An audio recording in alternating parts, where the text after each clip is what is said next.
వాక్యం మీదే మనము దృష్టి పెట్టుదుముగాక. ఆమేన్. ఒకసారి కొంచెం బిగ్గరగా చెప్దాం, హల్లెలూయా.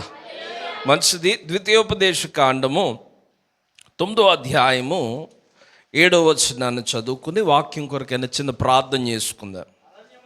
అరణ్యములో నీవు నీ దేవుడైన యెహోవాకు కోపము పుట్టించిన సంగతిని జ్ఞాపకము చేసుకునుము, దాన్ని మరువవద్దు. నీవు ఐగుప్తు దేశములో నుండి బయలుదేరిన దినము మొదలుకొని ఈ స్థలమందు మీరు ప్రవేశించు వరకు మీరు యెహోవా మీద తిరుగుబాటు చేయుచునే వచ్చిరి. ప్రార్థన. మమ్మల్ని మిక్కిలిగా ప్రేమించిన మా ప్రియ పరలోక తండ్రి, మీ శ్రేష్టమైన నామానికి వందనాలు, స్తోత్రాలయ్యా. మరింతవరకు కూడా మీ ఆత్మచేత నడిపించిన విధానం బట్టి మీకు వందనాలు. బలహీన నిలబడుతూ ఉన్నానయ్యా, నన్ను మరుగు చేయండి. నా సొంత మాటలు ఎవరి జీవితంలోనూ ప్రభావం చేయలేవయ్యా, నన్ను మరుగు చేసి మీరు మాట్లాడండి. మానవ స్వరం ఇక్కడ మరుగుపరచబడి దైవీకమైన స్వరముతో మీరే మాట్లాడి మహిమ పొందమని యేసు నామంలో అడుగుచున్నాము తండ్రి, ఆమేన్. మంచిది. ఈరోజు మన అంశం వచ్చి, నీవు ఏ గుంపులో ఉన్నావు చెప్పండి. నీవు ఏ గుంపులో ఉన్నావు? ఇంచుమించుగా ఒక 7 గుంపులు మీ ముందుకు తీసుకొస్తాను. ఆ గుంపుల్లో ఎక్కడన్నా మనం ఉంటే దేవుణ్ణి అడుగుదాం, ఆ గుంపులో నుంచి నన్ను విడిపించమని. మొదటి గుంపు దేవుని మీద తిరుగుబాటు చేసే గుంపట. ఏ గుంపండి? కొంచెం మీరు నాకు రిప్లై ఇస్తూ ఉండాలి, మాట్లాడుతూ ఉండాలి. మొదటి గుంపు ఏ గుంపు? దేవుని మీద తిరుగుబాటు చేసే గుంపు. చదివేం కదా, ద్వితీయోపదేశ కాండము 9వ అధ్యాయం 7వ వచనంలో చూస్తే, అరణ్యములో నీవు నీ దేవుడైన యెహోవాకు కోపం పుట్టించిన సంగతి జ్ఞాపకము చేసుకొనుము, దాన్ని మరువవద్దు. నీవు ఐగుప్తు దేశములో నుండి బయలుదేరిన దినము మొదలుకొని ఈ స్థలమందు మీరు ప్రవేశించు వరకు మీరు యెహోవా మీద తిరుగుబాటు చేయుచునే వచ్చితిరి. అంటే వారు ఏం చేశారట? తిరుగుబాటు మానలేదు. ఎవరు వాళ్ళు? మన పితరులు కదండి. వారు ఏం చేశారట? అరణ్య మార్గంలో దేవుని మీద చెప్పాలి తిరుగుబాటు చేశారు. దేవుడు ఏమైనా తక్కువ చేశాడంటే వాళ్ళకి? అడిగిందల్లా కూడా దేవుడు ఇచ్చినా కూడా కొన్ని పరిస్థితులు వారు ఏం చేశారట? సనిగారు, ఇష్టానుసారంగా మాట్లాడారు. ఎంతగా సనిగారంటే వారి ఇష్టం వచ్చినట్లుగా, మాకు అది లేదని ఇది లేదని. దేవుడు వారెప్పుడు ఆ బంధకాల్లో మొరపెట్టినప్పుడు దేవుడు ఏం చేశాడట? ఆ బంధకాల్లో నుంచి వారి మొరలు ఆయన చెప్పాలి ఆలకించి బంధకాల్లో నుంచి విడిపించడానికి తన దైవజనుడైన మోషేని ఏర్పాటు చేసుకుని బయటకు తీసుకొస్తూ ఉంటే, ప్రారంభం మొదలుకొని చెప్పండి గమ్యం చేరే వరకు కూడా ఏం చేశారు వాళ్ళు? నేటికి తిరుగుబాటు చేయుచునే వచ్చారు. అంటే తిరుగుబాటు చేస్తే మంచిదంటారా చెడుదంటారా? తిరుగుబాటు చేయొచ్చా? అంటే ఏమాత్రము కూడా తిరుగుబాటుని దేవుడు ఎన్నడూ కూడా సహించలేదు. వారు తిరుగుబాటు చేయటం ద్వారా సంహారకుని చేత ఏం చేయబడ్డారట? నాశనం చేయబడ్డారు. లేకపోతే సంహారకుని చేత సంహరించబడ్డారు. దేవునికి మహిమ కలుగును గాక. అనేక సార్లు వారు తిరుగుబాటు చేస్తే దేవుడు దూతను పంపించి కొన్నిసార్లు వారిని మొత్తాడు. ఖడ్గం చేత చెప్పండి వారిని సంహరించారు. అయినా కూడా అనేక మందులు ఏం రాలేదట? మార్పు అనేది వారికి రాలేదు. అలాగే చూద్దాం, అక్కడి నుంచి దానియేలు గ్రంథంలోనికి రండి. ఇక్కడ భక్తుడైన దానియేలు గారు మాట్లాడుతూ తిరుగుబాటు గురించి చాలా చక్కటి మాటలు తెలియజేస్తారు. దానియేలు గ్రంథము 9వ అధ్యాయము. అసలు తిరుగుబాటు చేస్తే ఏం జరిగిందనేది దానియేలు గ్రంథంలో మనం చూస్తాం. ప్రతి మానవుడి జీవితంలో కూడా తిరుగుబాటు చాలా భయంకరమైందండి. దేవుడు మన దగ్గర నుంచి కృతజ్ఞతను కోరుకుంటూ ఉన్నాడు. మనం ఏమై ఉండాలట? నిత్యం ఆయనకి కృతజ్ఞత చెల్లించేవారు ఇంకా మనం ఉండాలి. చూడండి, దానియేలు గ్రంథము 9వ అధ్యాయము 9వ వచనం.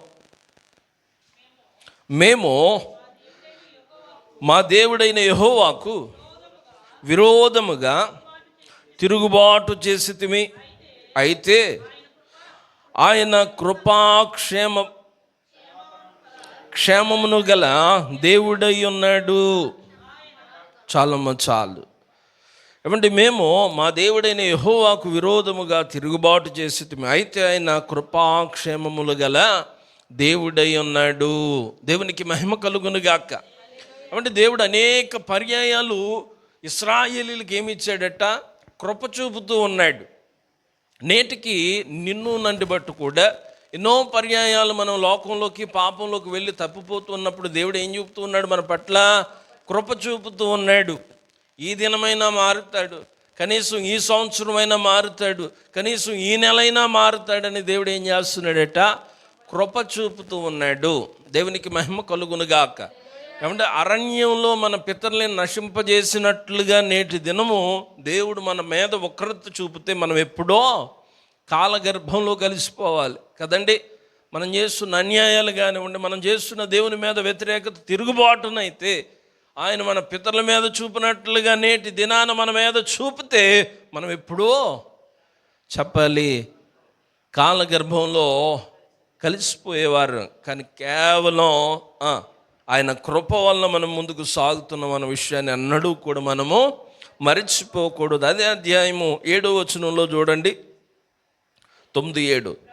ప్రభువా, నీవే నీతిమంతుడవు, మేమైతే సిగ్గుచేత ముఖ వికారం పొందిన వారము, మేము నీ మీద తిరుగుబాటు చేసితిమి, దానిని బట్టి నీవు సకల దేశములకు మమ్మును తరిమితివి. యెరూషలేములోను యూదయా దేశములోను నివసించుచు స్వదేశవాసులుగా ఉన్నట్టు పరదేశవాసులుగా ఉన్నట్టు ఇశ్రాయేలీలందరికీ మాకును ఈ దినమున సిగ్గే తగి ఉన్నది. దేవునికి మహిమ కలుగునుగాక. ఏమంటే, వీరు చేసిన తిరుగుబాటును బట్టి దేవుడు ఏం చేశాడట? ఇశ్రాయేలీలందరినీ చెదరగొట్టేశాడు. వారు ఎక్కడ ఉండకుండా ఏదైతే దేవుడు ఐగుప్తులో నుండి వారిని ఎక్కడికి తీసుకురావాలని ప్రయాణం ప్రారంభించాడండి? పాను తేనెలు ప్రవహించు దేశమైన కానానుకు తీసుకురావాలని ఆశపడి ప్రయాణం ప్రారంభిస్తే వీరు సనుగుల వల్ల ఏమండి లక్షల మంది కాస్త ఎంతమంది అయిపోయారట? ఎంతమంది వెళ్ళారండి చెప్పండి, మీరమ్మ గారు కాకుండా. ఏమంటే, పాలు తేనెలు ప్రవహించు దేశంలో ప్రారంభించిన వారిలో ఎంతమంది అడుగుపెట్టారు? 2 మాత్రమే అడుగుపెట్టారు. వీళ్ళందరూ ఏమయ్యారట? కాల్ బలం ఎంతమంది ఉన్నారు? 6 లక్షల మంది కాల్ బలం ప్రారంభిస్తే ఎంటర్ అయిన వాళ్ళు ఎందరో? 2. మరి లక్షల మంది వెళ్ళారు కదా అంటే 6 లక్షల మంది ఏమైపోయారు? ఈ 40 సంవత్సరాల్లో వెళ్ళిపోతే వారి పిల్లలు ఏమంటే పాత వారిద్దరు ఉన్నారు. ఎవరట? యెహోషువ, కాలేబులు. వారిద్దరితో మిగతా వారు పాలు తేనెలు ప్రవహించే దేశంలో అడుగు పెట్టారండి. అంటే లక్షల మంది ఏమైపోయారట? తిరుగుబాటును బట్టి నాశనం అయిపోయారు. అంటే కాలగర్భంలో కలిసిపోయారు.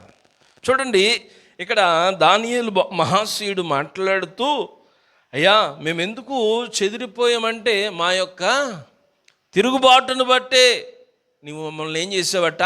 చెదరగొట్టేస్తున్నావు. యూదా వారందరూ కూడా ఇశ్రాయేలీలు అంటే ఎక్కడ ఉండాలి వారు? చెప్పండి, ఏ దేశంలో ఉండాలి? ఇజ్రాయేలు దేశంలో ఉండాలి. పాలు తేనెలు ప్రవహించే దేశం, వాగ్దాన దేశంలో వారు ఉండాలి. వారు తిరుగుబాటును బట్టి ఏమైపోయారట? చెదరగొట్టబడి ఉన్నారు. దేవునికి మహిమ కలుగును గాక. హల్లెలూయా. మొదటి గుంపు ఏంటండి?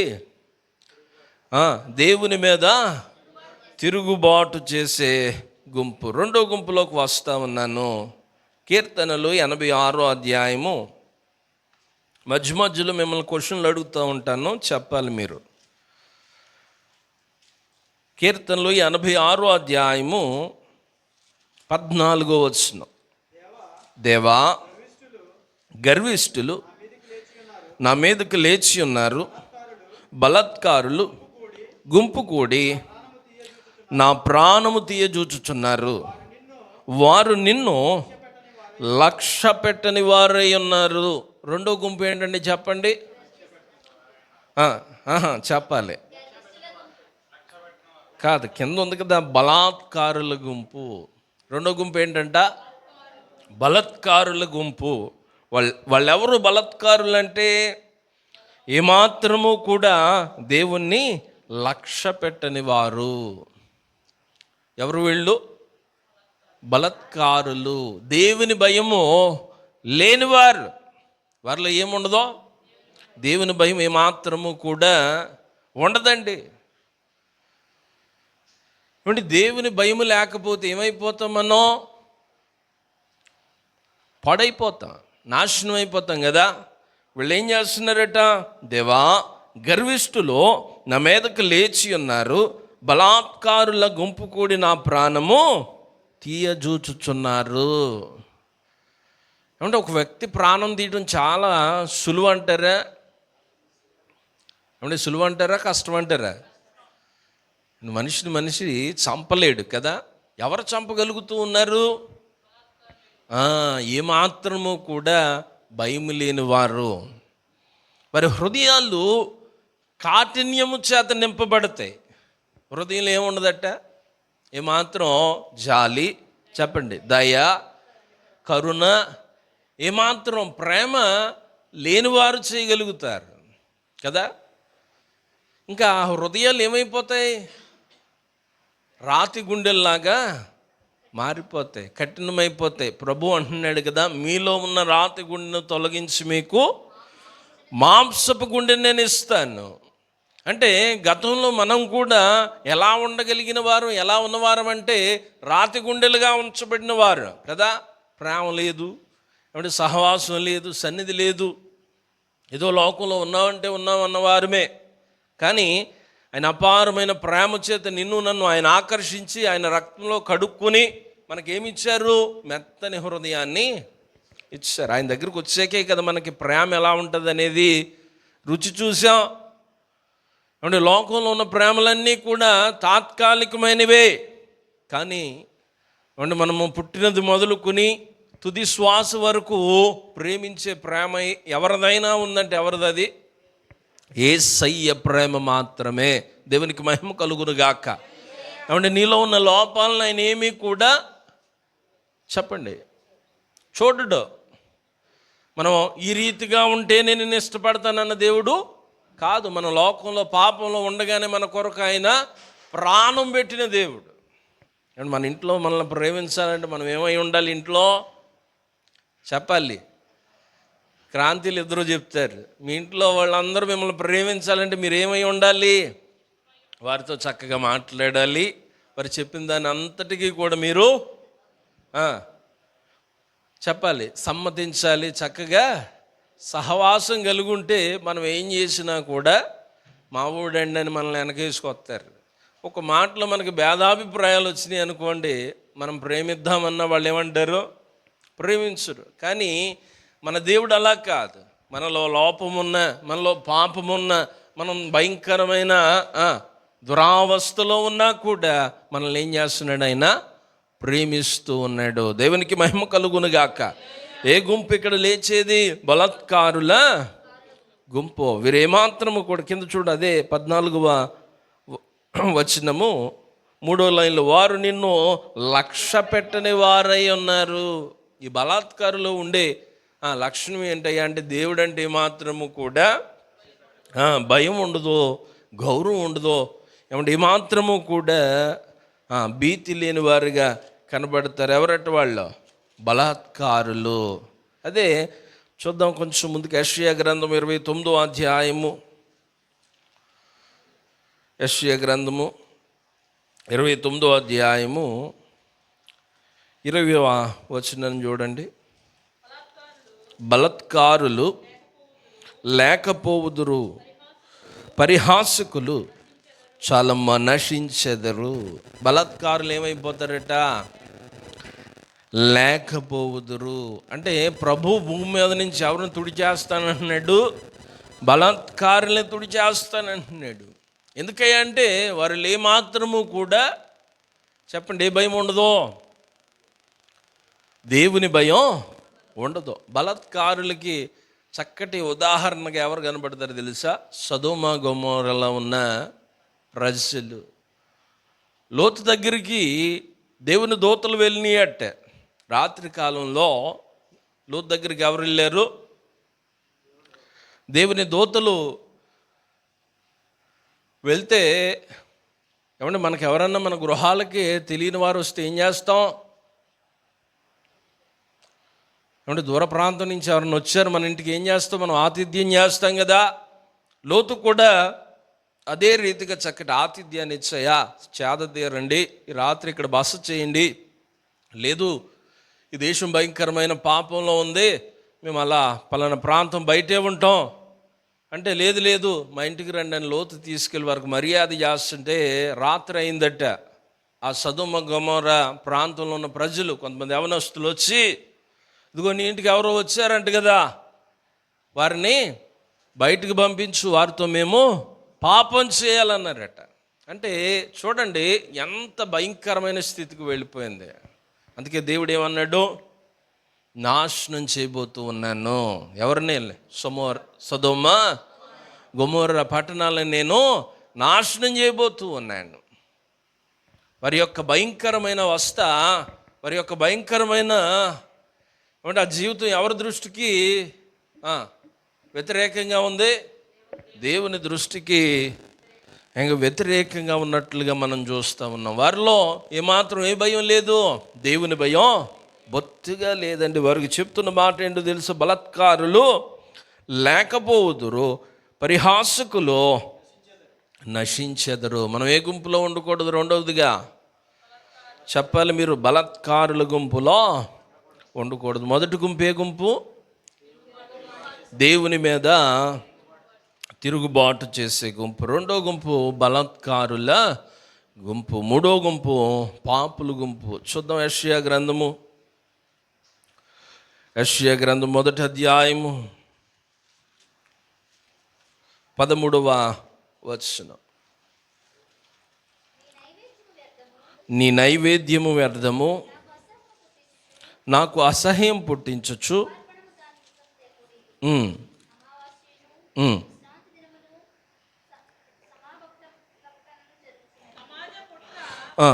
సమాజ కూట ప్రకటనలు జరుగుతున్నవి. పాపుల గుంపు కూడిన ఉత్సవ సమాజమును నేను ఓర్చజాలను. ఏ గుంపు అటిది? పాపుల గుంపు. వారు కూడా ఏం చేస్తున్నారట? ఉత్సవ సమాజముగా కూడుతూ ఉన్నారు. ఏమంటే పరిశుద్ధుల గుంపులు కూడా ఉన్నాయి, పాపుల గుంపులు కూడా ఉన్నాయట. వారు కూడా ఏం చేస్తూ ఉన్నారు? ఉత్సవ సమాజముగా కూడుకుంటూ ఉన్నారు. ఏమంటే ఒక వ్యక్తిలో పాపం అనేది ఉంటే, ఎలా అయితే ఏమంటే షుగర్ ఏదన్నా, షుగర్లో చాలా రకాలు ఉన్నాయట. ఏమున్నాయి? షుగర్లో చాలా రకాలు ఉన్నాయి. ఒక రకమైతే తినేస్తూ ఉంటుంది. ఏం చేస్తూ ఉంటుంది? ఏదన్నా మన శరీరంలో ఒక ఏలుకు వచ్చింది అనుకోండి, వెంటనే డాక్టర్ చెక్ చేసి ఈ షుగర్ చాలా, చెప్పండి, భయంకరమైంది, వేలు తీసేయాలంటారు. మనం అనుకో సర్వసాధారణంగా, బాబోయ్ నాకు ఏలు తీసేది అసలు కాలు అందంగా ఉండదండి, పర్లేదు అలా ఉంచేమన్నాం అనుకోండి, ఏమవుతుంది? ఏలుతో పోయేది కాలు తీసేయాలంటాడు. అలాగే పాపం కూడా అంటండి చిన్న విత్తనంలా ప్రారంభం అవుతుందట. ఏమవుతుంది? చిన్న విత్తనంలా ప్రారంభమై మనల్ని అణిచివేయడానికి మహావృక్షం అయిపోతుంది మనలో. ఏమంటే పాపం చాలా చెప్పండి భయంకరమైనది. అందుకే ఇక్కడ ఓ గుంపు కనబడుతుంది, పాపుల గుంపు. వీళ్ళు కూడా ఏం చేస్తున్నారట? ఉత్సవ సమాజమును నేనేమాత్రము వార్చజాలను. 13 అంటూ ఉన్నారు ప్రారంభంలో, మీ నైవేద్యము వ్యర్థము, అది నాకు అసహ్యము పుట్టించు దోపార్పణము, దానినికను తేకుడి.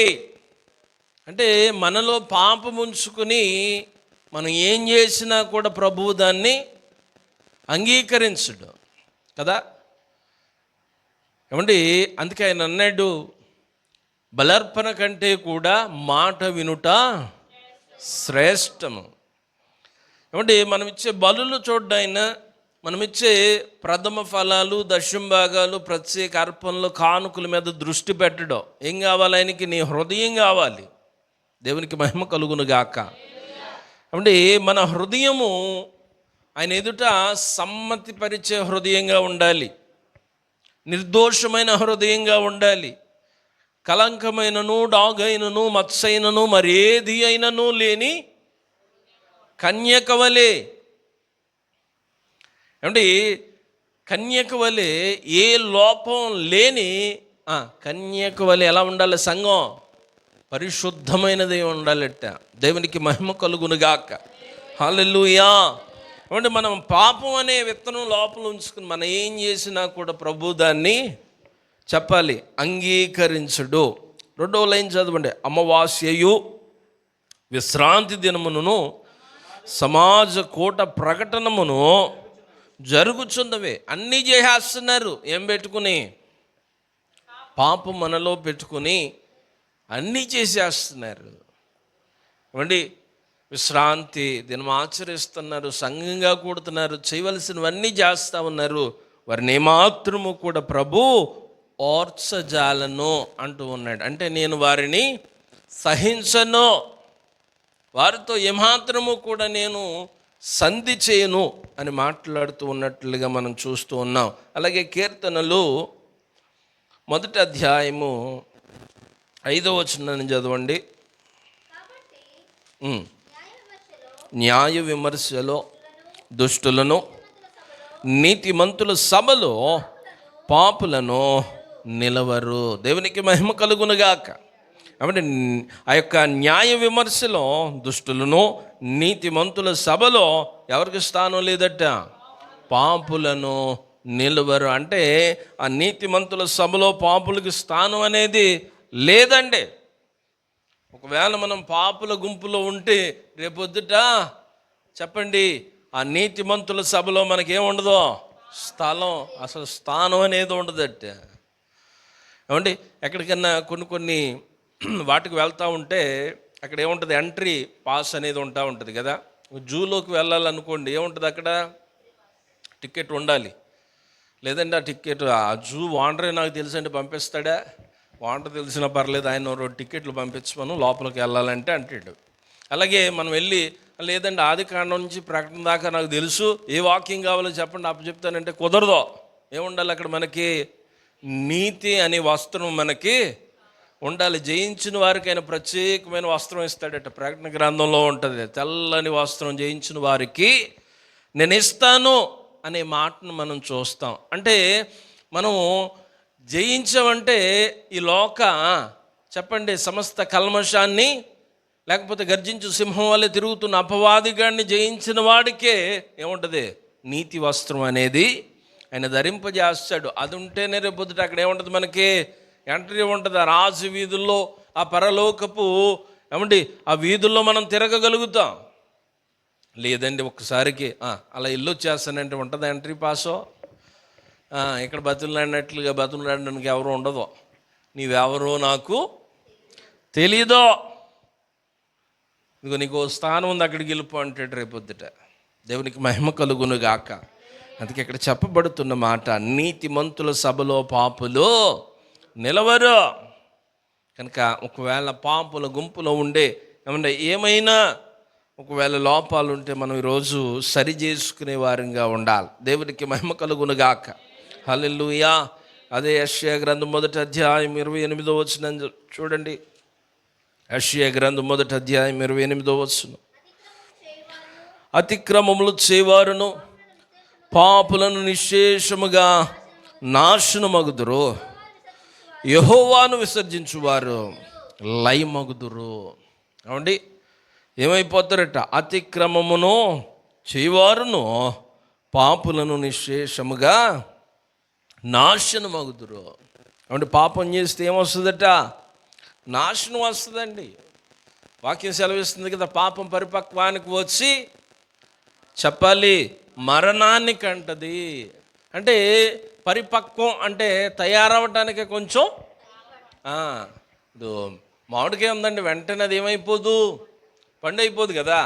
పూత పుట్టాలి, పిండి రావాలి, పిండి ఎదగాలి, కాయగా తయారవ్వాలి, తర్వాత రంగు మారాలి, తర్వాత అది పరిపక్వానికి వచ్చి పండు అవుతుంది. అలాగే కొంత సమయం అనేది ఎలా పడుతుందో అలాగే పాపానికి కూడా చెప్పండి ఒక సమయం ఉందట. అంటే పాపం మనలో ప్రవేశించగానే మనం దాన్ని విడిచిపెడితే అది మనలో చెప్పండి నాటుకుపోదు. చూసారా, ఒక చక్కటి ఉదాహరణ ఉంటుంది కదా. ఒక ఆయనట పందిని చాలా చక్కగా ప్రేమిస్తాడట. ఏం చేస్తాడు? పందిని చాలా చక్కగా ప్రేమించి మంచిగా వాటర్ పెట్టి నీట్గా దాన్ని కడిగేసి తుడిచేసి బొచ్చు టవల్ పెట్టి చక్కగా క్లీన్ చేసేసి ఏమీ లేకుండా మెడలో చక్కటి ఒక బెల్ట్ పెట్టి దానికి ఒక చైన్ తగిలించి చక్కగా రాజు వీధుల్లో తిప్పుతున్నాడట. చక్కగా తిరిగింది కానీ ఏదో తెలియని కొరత కనబడుతుంది. దేనికి? పందికి. ఏమి తిరుగుతుంది చక్కగా, అబ్బా ఎంత ప్రేమిస్తున్నాడని తిరుగుతుంది, కానీ మనసులో ఏముంది? ఏదో కొరత కనబడుతుంది. ఈయన అనుకుంటున్నాడు, నేను ఎంతగా ప్రేమిస్తున్నానే, ఎక్కడో బురదలో పడేదాన్ని తీసుకొచ్చాను, ఇంత కడిగాను, తుడిచాను, సెంటు కొట్టాను, ఇదిగో చాలా చక్కగా తెల్లగా వచ్చేసింది అని ఈయన మురిసిపోతున్నాడు పందిని చూసి. కానీ పందికి ఏమనిపిస్తుంది? ఏదో తెలియని కొరత కనబడతా ఉంది. కొంచెం మనోడు ఆదమరిచి అలా పక్కకి వెళ్తా చేయి వదిలేడట. ఏమైంది? పంది పరిగెత్తికి వెళ్ళిపోయి ఆ బురదలో పడి అటు ఇటు చెప్పండి రాసేసుకుని, అబ్బా ఎంతసేపు నిన్ను మిస్ అయ్యాను అనుకుంటుందట. దేన్ని? బురదనే. అంటే పందికి ఎక్కడుంటే ఆనందం? బురదలో ఉంటే ఆనందం. మనం తీసుకొచ్చి మంచి నేలలో పెట్టి, అయ్యా ఇదిగో ఈ సింహాసనం నీకే కూర్చోంటే పంది కూర్చుంటుందా? నాకేం కావాలా? బురదే కావాలి. చూడండి, ఒక గొర్రె పిల్లని తీసుకోండి, దాన్ని తీసుకెళ్ళి కుసేపు బురదలో తొలిచండి, ఉంటుందా? ఏం చేస్తుంది? బయటకు వచ్చి వెంటనే దులిపేసుకుంటుంది అంతే. ఎందుకంటే బురద దాకా అక్కర్లేదు, దాని మీద కొంచెం నీళ్లు పడ్డా కూడా సహించలేదు. ఏంటిది? గొర్రె. వెంటనే ఏం చేస్తుంది? దులిపేసుకుంటుంది. మనం ఏ రీతిగా ఉన్నాం, ఏ స్వభావం కలిగి ఉన్నాం అనేది, అంటే పాపం అంటకుండా ఉండదని నేను చెప్పట్లేదు.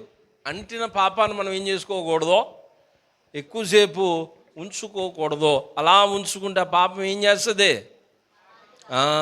పాపం పరిపక్వానికి వచ్చి మరణానికి మనల్ని నడిపిస్తుంది. కనుక పాపానికి మనంత అవకాశం ఇచ్చేవారు ఏమాత్రము కూడా ఉండకూడదు. యెహోవాను విసర్జించువారు లయమగుదురు. అంటే పాపం మనలో ఉంటే ఆ పాపం మనల్ని ఏం చేస్తుంది? దేవునికి దూరం చేస్తుంది. అంటే దేవునితో సహవాసం చేయనివ్వదు.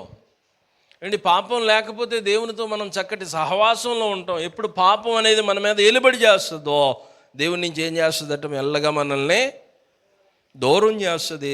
ఆ యొక్క సహవాసం నుంచి మనం దూరం అయిపోతాం. కనుక ఏమాత్రం ఏ గుంపులో ఉండకూడదు? మనం పాపుల గుంపులో ఉండకూడదు. ఎన్ని మాటలు చెప్పినప్పటికీ 3 మాటలు. ఎన్ని మాటలు ఉన్నాయన్నాను? 7 మాటలు ఉన్నాయి.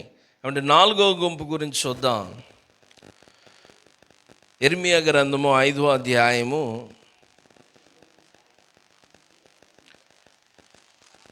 5వ అధ్యాయము 7వ వచనం నుంచి కొన్ని వచనాలు చదువుదాం. నన్ను విడిచి దైవము కాని వాటితోడని ప్రమాణము చేదురు, నేను వారిని తృప్తిగా పోషించినను వారు వ్యభిచారము చేయొచ్చు, వేశ్యల ఇండ్లలో గుంపులు కూడుదురు. నేనెట్లు నిన్ను క్షమించుదునో, బాగుగా బలిసిన గుర్రముల వలె ప్రతి వాడును ఇటు అటు తిరుగుచు తన పొరుగువాని భార్య వెంబడి సకిలించుచు, అట్టి కార్యములను బట్టి నేను దండింపకుందునా, అట్టి జనము మీద నా కోపము తీర్చుకొనకుందునా. ఇదే యెహోవా వాక్కు. దేవునికి మహిమ కలుగునుగాక. హల్లెలూయా. ఏమండి, ఈ యొక్క 4వ గుంపు ఏ గుంపు చెప్పండి? వ్యభిచారము చేయు గుంపు. ఏమంటే వ్యభిచారం చేయు గుంపు. అక్కడ ఏం చేస్తున్నారట వాళ్ళు? ఏమంటే దేవుడు ఎంతగానో పోషించి వారిని తృప్తిగా పోషిస్తూ ఉంటే వారు ఏం చేస్తూ ఉన్నారు? లోకంలోకి భయంకరమైన వ్యవస్థలోకి వెళ్ళిపోతూ ఉన్నారు. అక్కడ చెప్పబడుతున్న మాట 8వ వచనం చూడండి. బాగుగా బలిసిన గుర్రం వలె ప్రతి వాడును ఇటు అటు తిరుగుచు తన పొరుగువాని భార్య వెంబడి సకిలించుచు. ఏమండి, ఏది సకిలిస్తుంది? గుర్రం సకిలిస్తుంది. గుర్రం స్వభావం ఏంటయ్యా అంటే సకిలిస్తుందట. అలా ప్రతి వాడు ఏం చేస్తూ ఉన్నాడట? పాపానికి బానిసలు అయిపోయాయి. ఏమండి, బాగుగా బలిసిన గుర్రం వలె. ఏమండి, బలం ఉంది కదా అని మనం ఇష్టానుసారంగా ఏం చేయకూడదు? పరుగులు పెట్టకూడదు. బలం ఒక దినాన్న ఉడికిపోతుందండి. ఎంతోమందిని చూస్తూ ఉన్నాం కదా. బలం కొంతకాలమే మనతో ఉంటుంది. ఒక వయసు వచ్చాక మనం వెళ్ళాలన్నా కూడా ఆ స్థలానికి వెళ్ళలేం. మనం నడవాలనుకుంటాం, అలా బయట నడిస్తే బాగుండు అనుకుంటాం, కానీ తీసుకెళ్ళేవాడు ఎవడో కూడా ఉండడు. మనం ప్రేమించే వారికి మనం ఏమైపోతాం? దూరం అయిపోతాం, అసహ్యం అయిపోతాం. ఏంటి ఆత్మ అనమాట అంటావు, ఇటంటావు, కూర్చో మూలనే, ముద్దేతనం కదా, తినుండొచ్చు కదా అంటారు. మనకి సేవ చేయటానికి కూడా చేదరించుకునే రోజులు వస్తాయి. కనుక మనం వయసు ఉంది కదా అని ఏం చేయకూడదట? ఇష్టానుసారంగా పరుగులు పెట్టకూడదు. ఇది నా మాటలు కాదండి. చూడండి 5వ అధ్యాయం 8వ వచనంలో, బాగుగా బలిసిన గుర్రం వలె ప్రతి వాడును ఇటు అటు తిరుగుచు తన పొరుగు వాని భార్య వెంబడి సకిలించుచు. అంటే మనది కాని దానికోసం మనం ఏమాత్రము కూడా ఆశపడకూడదు. మనం ఏది విత్తుతామో అదే కోసుకుంటాం. జ్ఞాని అయిన సొలొమోను అంటాడు, ఈ వచనాలన్నీ వివరించడానికి సమయం లేదు. 5వ అధ్యాయం చదవండి, తర్వాత మీరు ఇంటికి వెళ్ళాక నీ సొంత కుండలో నీళ్లు పానం చేయి. మన సొంత కుండ నీటిలోది మనం పానం చేయకపోతే ఆ కింద వచనాలు చదవండి అమ్మా. మీరమ్మ గారు ఒకసారి సాయం చేయండి. అది సామెతల గ్రంథం 5వ అధ్యాయము 5వ అధ్యాయం మధ్యలో నుంచి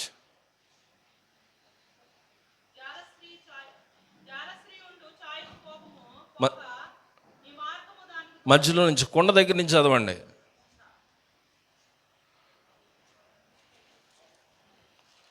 స్తోత్రం. చదవన్నా. నీ సొంత కొండలో నీళ్లు పానం చేయము,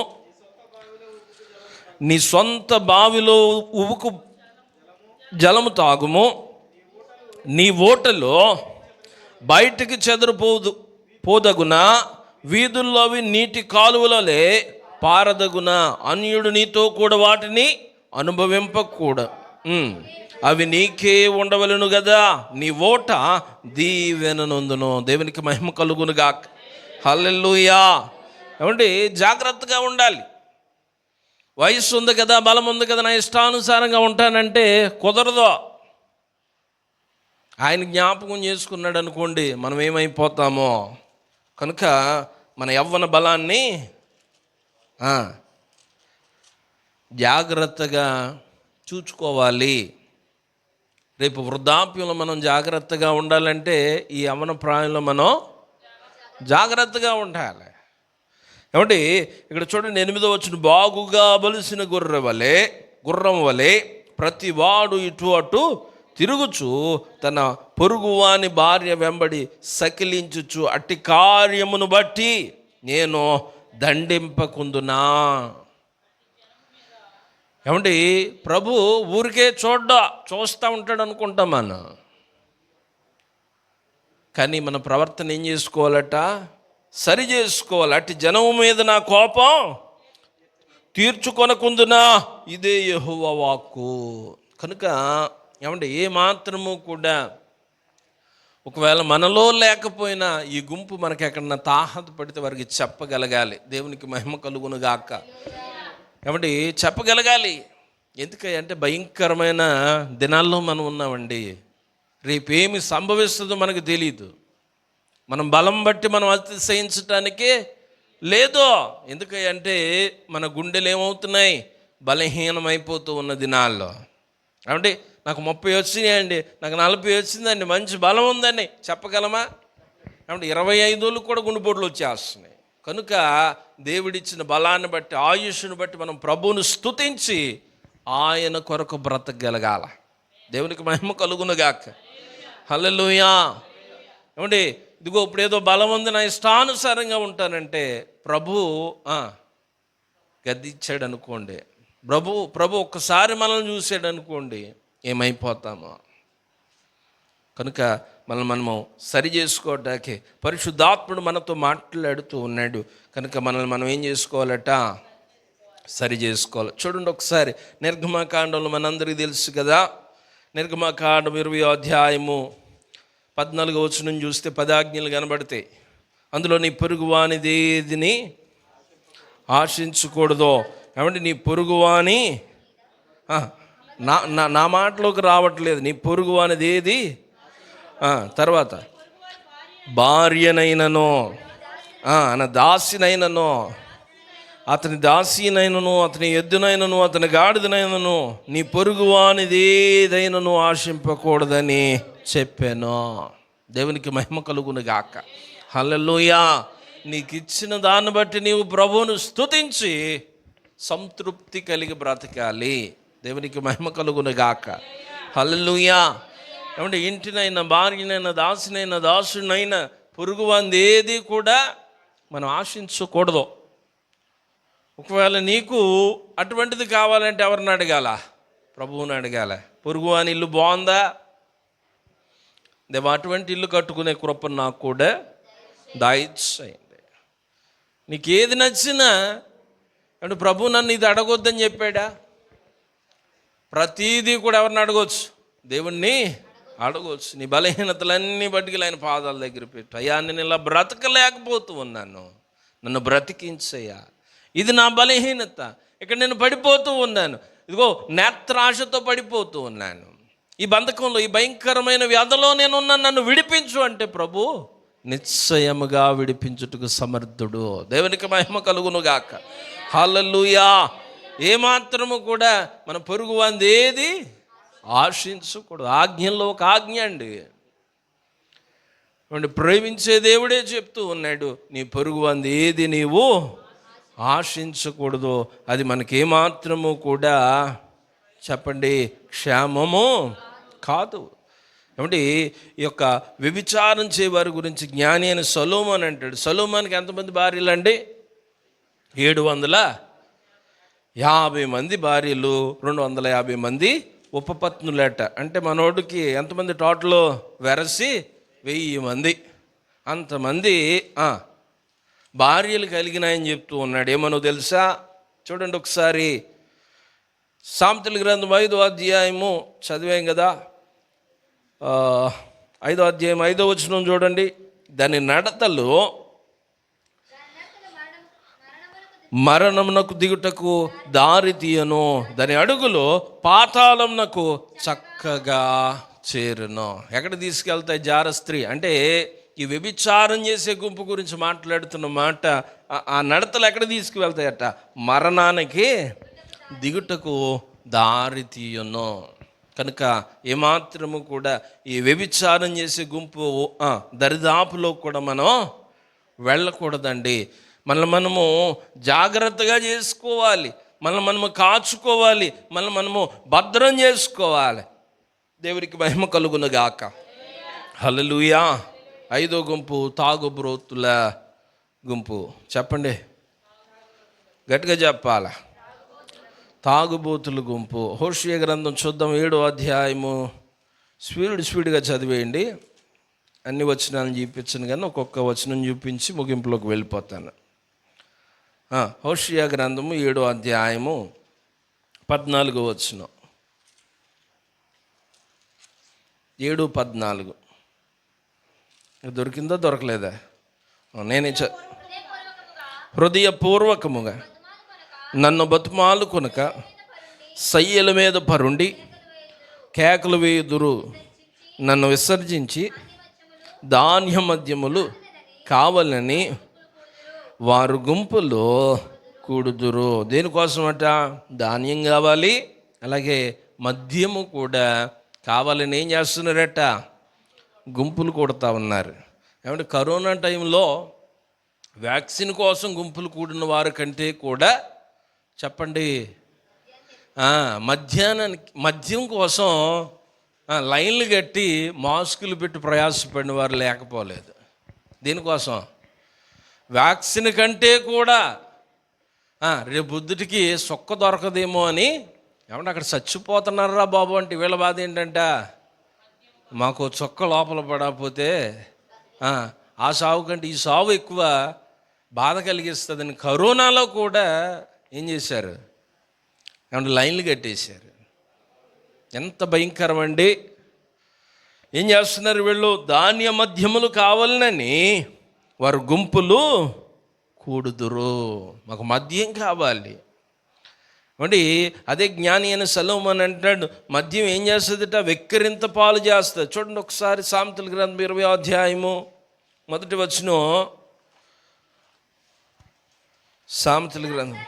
ద్రాక్షారసము వెక్కిరింత పాలు చేయను, మద్యము అల్లరి పుట్టించును, దాని వశమైన వారందరూ జ్ఞానం లేని వారు. దేవునికి మహిమ కలుగునుగాక.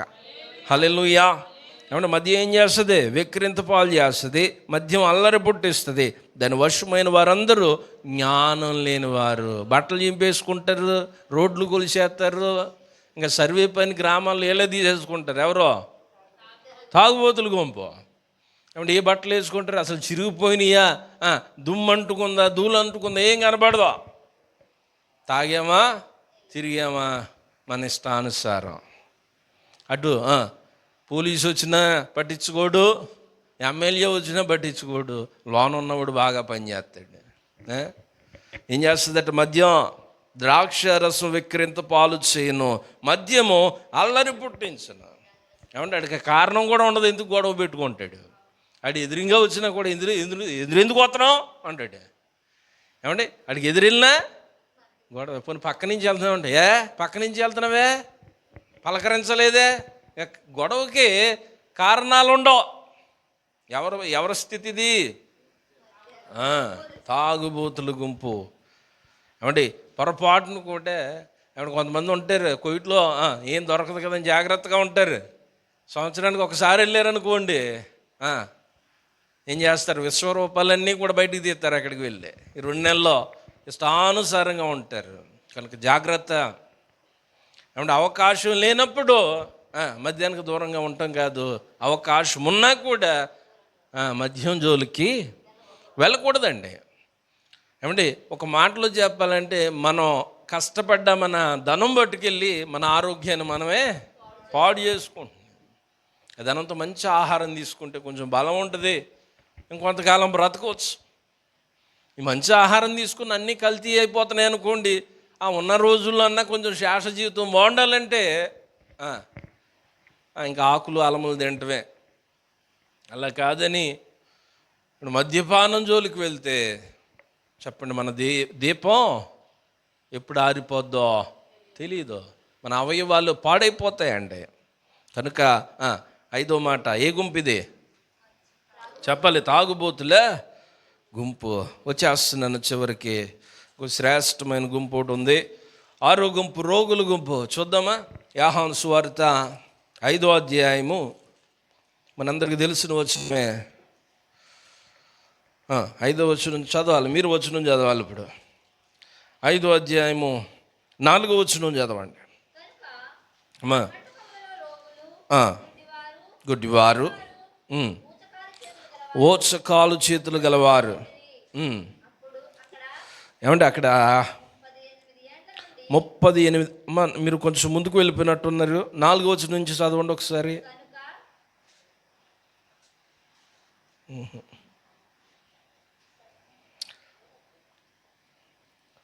ఆయా సమయములను దేవదూత కోనేటిలో దిగి నీళ్లు కదిలించుట కలదు. నీరు కదిలింపబడిన పిమ్మట మొదట ఎవడు దిగును? వడెట్టి వ్యాధి గలవాడైనను బాగుపడును. గనుక ఆ మంటపములలో రోగులు, గుడ్డివారు, కుంటివారు, ఓచకాలు చేతులు గలవారు గుంపులుగా పడి ఉండిరి. ఏ గుంపులు? రోగుల గుంపులండి. అన్ని వ్యాధులు గలవారు ఉన్నారు. ఎక్కడ? ఏ స్థలం అది? బెతెస్దా కోనేరో. అనేక మంది రుగ్మతలు, వ్యాధులు గుంపులు గుంపులుగా పడి ఉన్నారట. ఏమంటే చూడండి, అక్కడ ఎన్ని సంవత్సరాల నుంచి ఉన్నాడట? కింద వచ్చిన వాళ్ళు 30 ఏండ్ల నుండి. ఏమండి వ్యాధి 38 ఏండ్ల నుంచి వ్యాధి గల ఒక మనుషుడు ఉండేను. ఏమండి యేసయ్య కంటే కూడా ఆ వ్యాధి వయసు ఎక్కువ. యేసయ్యకి ఎన్ని సంవత్సరాలు ఉన్నాయి? 33.5. ఒకవేళ మనం అనుకుందాం ఇంచుమించుగా అక్కడ 32, 33 ఉంటారు కదా. అయితే ఈ బెతెస్దా కోనేరు దగ్గర పడి ఉన్న వాని వయసు 38 సంవత్సరాల నుంచి బాధపడుతూ ఉన్నాడండి ఆ రోగంతో. ఆ రోగం కంటే చిన్న వయసు అయిన మన యేసయ్య వచ్చాక ఆ వ్యక్తికి ఏమొచ్చిందట? స్వస్థత వచ్చింది. దేవునికి మహిమ కలుగునుగాక. నీవే బంధకమైన ఎన్ని సంవత్సరాల నుంచి దాన్ని నెట్టుకుని వస్తున్నా కూడా యేసయ్య దగ్గర ఆ బంధకానికి విడుదల ఉంది.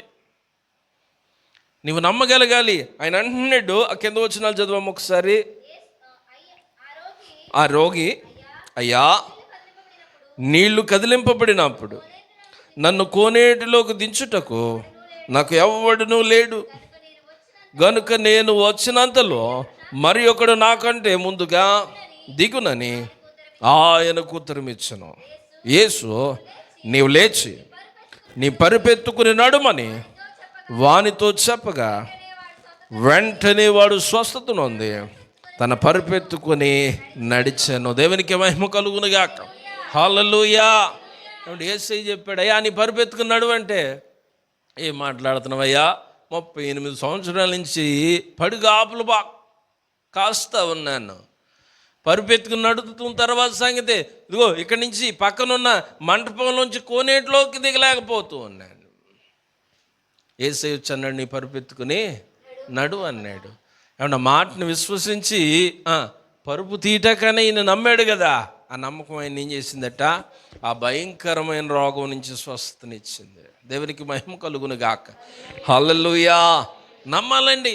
ఏ బలహీనత అయినా కూడా మన శరీరాల్ని విడిచి వెళ్ళిపోవాలంటే మనకు ఉండవలసిన ముందు ఏంటో తెలుసా? విశ్వాసం అనే ముందు ఉండాలి నీ దగ్గర. అంటే చిన్నప్పుడు తలపోటు వస్తుందని ముసలోళ్ళు ఏం చేసేవాళ్ళు? బరిని ఒకటి ఇట్టేసుకునేవాళ్ళు, జెండు బాంబు బరిని కదా. ఎప్పుడు వస్తే చాలు అప్పుడు చక్కగా రాసేసుకునేవాళ్ళు. ఏమండి అప్పుడు ట్యాబ్లెట్లు ఏమి ఉండేవి కాదు. ఏంటంట, తలపోటు వచ్చిందా జెండు బాము రాసేయాల. అంటే మనకు కూడా ఏ బలహీనత అయినా, ఏ రోగమైనా, ఏ బలహీనత అయినా కూడా మన ముందేంటి? విశ్వాసమే మన ముందా. ఆ విశ్వాసాన్ని ఉంచి ప్రార్థన చేసుకో. అది ఏ రోగమైనా కూడా దేవుడు నీకు విడుదలని ఇస్తాడండి. సంపూర్ణమైన స్వస్థ ఆయన నీకు అనుగ్రహిస్తాడు. దేవునికి మహిమ కలుగునుగాక. హల్లెలూయా. చివరి గుంపులోకి వచ్చేస్తున్నాను. 7వ గుంపు చూడండి. యెషయా గ్రంథం 2వ అధ్యాయము 3వ వచనం. ఈ గుంపులో మనం ఉండాలి. ఆ 7 గుంపుల్లో ఏమండి ఆ యొక్క 6 గుంపులకు మనం దూరంగా ఉండాలి. 7వ గుంపులో దేవునికి చేరువుగా ఉండాలి. చూడండి యెషయా గ్రంథం 2వ అధ్యాయము 3వ వచనం. ఆ కాలమున ధర్మశాస్త్రము యెరూషలేములో నుండి యెహోవా వాక్కు బయలువెళ్ళును. జనములు గుంపులు గుంపులుగా వచ్చి యాకోబు దేవుని మందిరమునకు యెహోవా పర్వతమునకు మనం వెళ్ళుదము రండి. ఆయన తన మార్గముల విషయమై మనకు బోధించును, మనం ఆయన త్రోవలో నడుచుదుము అని చెప్పుకుందరు. దేవునికి మహిమ కలుగునుగాక. చివరి గుంపు ఎక్కడికంటే గుంపులుగా దేవుని మందిరానికి. ఏమండి, ఒక్కలమే రాకూడదట. ఏం చేయాలా? ఆ పక్కన ఈ పక్కన గుంపులుగా తీసుకొచ్చేయాలి. ఏమండి, మీరు ఎవరన్నా షాపింగ్కి ఒంటరిగా వెళ్తారా? ఏమండి, ఇక్కడ ఫర్వానీలో ఉంటే ఎక్కడో ఖైతాన్లో ఉన్న వాళ్ళనో ఓమేరియాలో ఉన్న వాళ్ళనో అటు వచ్చి బస్సు ఎక్కి, నేను ఇటు వచ్చి ఆ సిగ్నల్ దగ్గర బస్సు ఎక్కేతనని చక్కగా చెప్తాం కదా. ఎక్కడికి వెళ్తాకి? మాల్యాకి వెళ్ళడానికి, షాపింగ్కి వెళ్ళడానికి. మరి మందిరానికి రావటాకే నువ్వు గుంపుగా కాదు, కనీసం నీ తోటి వాడినన్నా నీవు తీసుకురావాలి, చెప్పాలి. ఏమని? ఒరే, నేను కూడా నీలాగా లోకంలోనే పాపంలోనే ఉన్నానురా, యేసే నన్ను పట్టుకున్నాడు. ఇప్పుడు అందరికీ పాస్టర్ గారు చెప్పే మాటలు ఎక్కువ. ఎవరు చెప్తే ఎక్కితే? వారితో ఉన్న మీరు చెప్తే బాగా ఎక్కితే కొంతమందికి. మీ జీవితంలో యేసే ఏం చేశాడో అది చెప్పండి.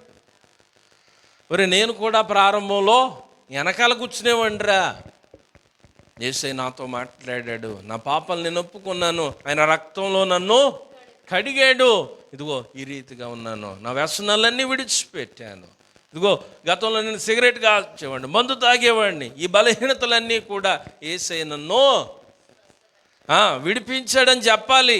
మనం ఏం చెప్పకుండా రమ్మంటే ఎక్కడికి రావాలి ఆయనకి తెలియదు, ఎందుకు రావాలో వారికి తెలియదు. ఆయన అంటాడు, నాకు దేవుడు ఉన్నాడు కదా.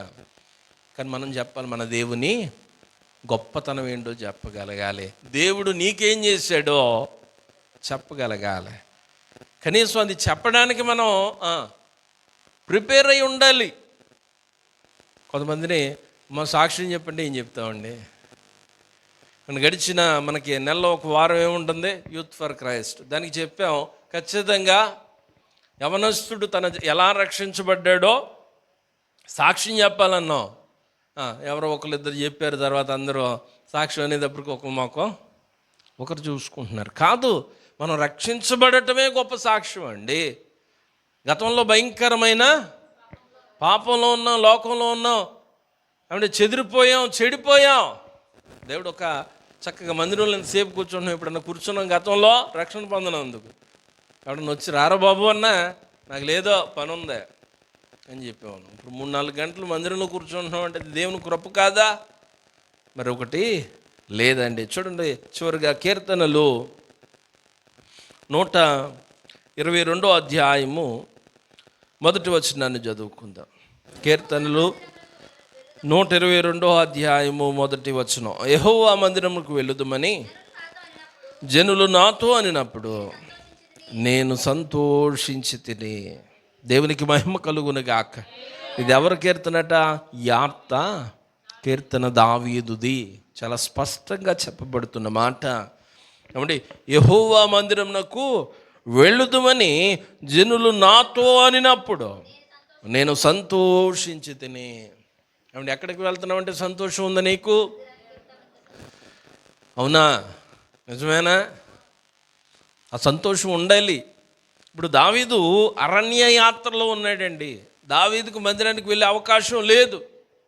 తన కుమారుడు వచ్చి ఏదైతే దావీదు యొక్క రాజ్యం ఉందో దాన్ని స్వతంత్రించుకోవడానికి తన కుమారుడే తన మీద తిరుగుబాటు చేశాడు. ఈ మాట ఎక్కడ? అరణ్యంలో ఉండి పలుకుతూ ఉన్నమాట. అక్కడ ఉంది కదా, యాత్ర కీర్తన దావీదుది. యాత్ర కీర్తన అంటే ఎక్కడ ఉన్నాడు? ప్రయాణంలో ఉన్నాడు. ఏమంటే ప్రయాణంలో ఉంటే కొంతమంది అంటున్నారట, అయ్యి బాబు ఎక్కడికి వెళ్తున్నావు అంటే, ఇదిగో యెరూషలేము మందిరానికి వెళ్తున్నాను. ఆ మాట దావీదుకి ఎలా ఉందట? యెహోవా మందిరమునకు వెళుదుమని జనులు నాతో అనినప్పుడు నేను సంతోషించి తినే. మన సంతోషాలు ఎలా ఉంటాయి? పెళ్ళికి వెళ్తున్నామంటే కొంతమందికి సంతోషం, అంటే పార్టీలకి వెళ్తున్నామంటే కొంతమందికి సంతోషం, అంటే ఇప్పుడు బర్త్డే పార్టీలు అంటే కొంతమందికి సంతోషం. కానీ మందిరానికి వెళ్ళేటప్పుడు ఏ మనసు ఉంటుంది నీకు? పాస్టర్ గారు తినేస్తాడని చెవులు కొంతమంది బుర్ర అంతా తినేస్తాడు బాబు ఈయన పట్టుకుంటే. చూడండి ఎంత చక్కగా చెప్తున్నారు, మీకు ఆ మనసు ఉంది కాబట్టి చెప్తున్నారు. క్రాంతి చూడండి సైలెంట్గా ఉన్నాడు, అసలు గొడవ లేదు మాట్లాడకుండా ఉంటే అని. మీరేమంటున్నారు? పట్టుకుంటే తినేస్తాడని. ఆ మనసుతో రాకూడదు. దేవుడు ఏం మాట్లాడతాడు, ఈ మాట నన్ను బలపరుస్తుంది రోజు అనే సంతోషంతో మనం వస్తే, హృదయాంతరంగములు ఎరిగిన దేవుడు నిశ్చయముగా వాక్కు చేత నీతో మాట్లాడతాడండి. మనలో ఏముండాలి? ఆసక్తి ఉండాలి. ఏమంటే దావీదుకి రాజు ఉండి మందిరానికి వెళ్తున్నాడంటే సంతోషం ఏంటండి? యుద్ధంలో జయం వస్తే సంతోషం రావాలి, శత్రువుల పట్టణాలు స్వతంత్రించుకుంటే సంతోషం రావాలి. కానీ దావీదుకి ఎక్కడుంది సంతోషం? తన రాజ్యంలో జనులు అయ్యా మేము మందిరానికి వెళ్తున్నాం అంటే సంతోషం అట్ట.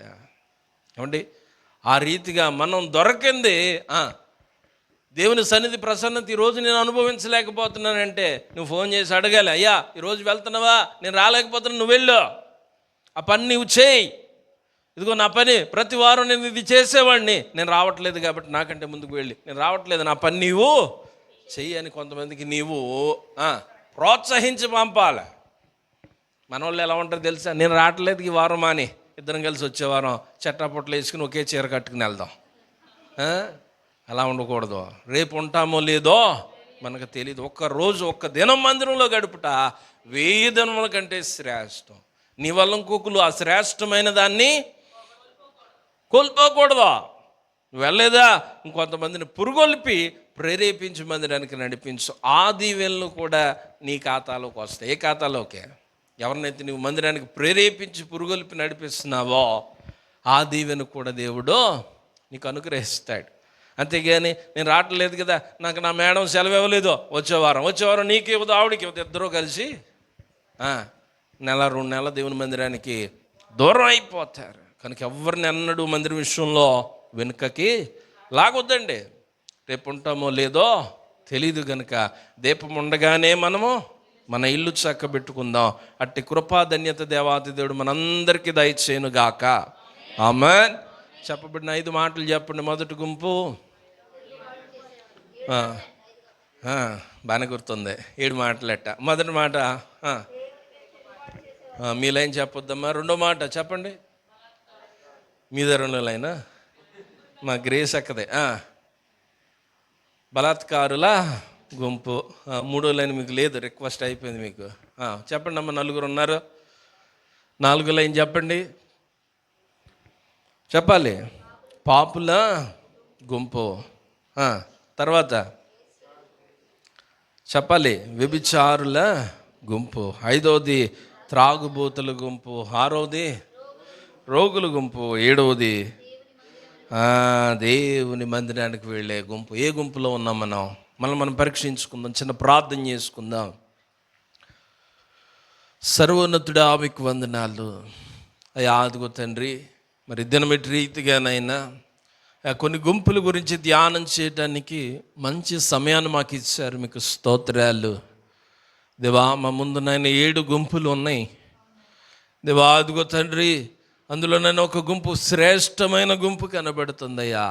నీ మందిరానికి వెళ్ళే గుంపు దేవా, మిమ్మల్ని స్తుతించే గుంపు, మిమ్మల్ని అయా కొనియాడి కీర్తించే గుంపు. నాయన లోకంలో అనేక గుంపులు ఉన్నాయి దేవా. అదిగో తండ్రి, బలాత్కారుల గుంపు, నీ మీద తిరుగుబాటు చేసే గుంపు, పాపుల గుంపు, వ్యభిచారపు గుంపు, అయినా రోగుల గుంపు దేవా. ఏ గుంపులో నేను ఉన్నాను దేవా? ఒకవేళ ఏదన్నా బలహీనత చేత ఏదన్నా గుంపులో చెక్కబడితే ఈ వాక్కు ద్వారా నన్ను విడిపించండి నాయన దేవా. ఈ యొక్క 6 గుంపులు ఏమాత్రం నాకు క్షేమం కలుగు చేసే కాదు దేవా. నన్ను నరకానికి నడిపించే గుంపులవి, నన్ను పాడు చేసే గుంపులయ్యా దేవా. శ్రేష్టమైన అయ్యా ఈ లోకంలో మీరు ఆశించిన మీ మందిరానికి వెళ్ళే గుంపుగాను, అయ్యా మీ గ్రంథంలో ఉన్న మాటలు నేర్చుకునే గుంపుగాను, మిమ్మల్ని స్తుతించే గుంపుగాను, మిమ్మల్ని కీర్తించే గుంపుగా నేను ఉండాలి దేవా. 1000 దూతలతో నిత్యము పరిశుద్ధుడు పరిశుద్ధుడు పరిశుద్ధుడని కొనియాడుతున్న గుంపులో నేను కూడా పాలిభాగస్తుండవుతా కృపనివ్వండి. వినిన వాక్యం మా హృదయాల్లో ఫదిలపరచండి. వాక్యానుసారమైన జీవితాన్ని అనుగ్రహించమని యేసు నామములో అడిగి పొందుకున్నాము తండ్రి, ఆమేన్. ఒకసారి అందరికీ వందనాలండి.